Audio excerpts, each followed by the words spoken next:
Krishna. It's been really long. I haven't baked anything for my Radha Vallabha. So today I'm going to bake carob cake. Baking tips. Any cake that one makes is divided into two parts, dry and wet. So let us see our dry ingredients.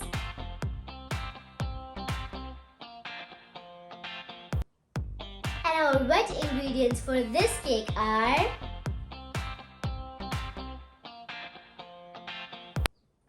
1/3 cup carob powder, but I'm going to multiply it by 3 because I'm making a large cake.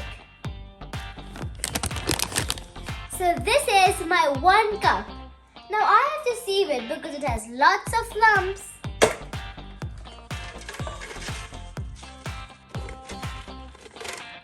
Next goes in our self-raising flour, 1.5 cup, but I'm going to multiply it by 3. Mix the self-raising flour with our carob.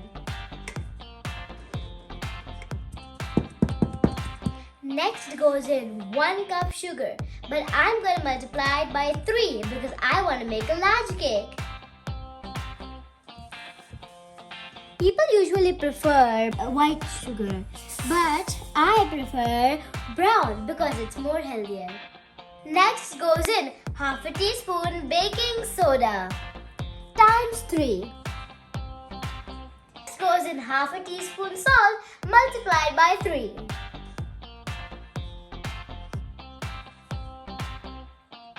Let's whisk. Time for wet ingredients. Take a new bowl and put half a cup vegetable oil in it times 3. Next goes in vanilla extract, 2 teaspoons multiplied by 3. Goes in 1 cup of plain water times 3. Next goes in apple cider vinegar, 2 tablespoons times 3. This is optional, but I like it more in my cake. Time to mix the wet ingredients to the dry.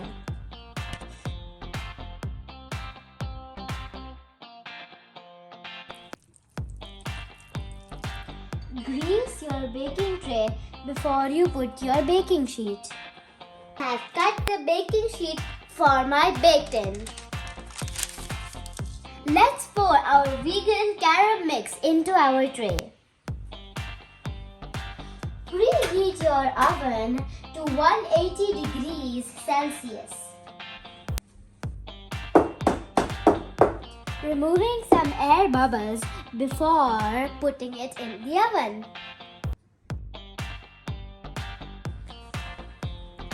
I have inserted a toothpick and my toothpick is clean. That means that my cake is ready. And when you're excited, you bake it twice. And voila! Our vegan carob cake is ready to be offered to the lordships.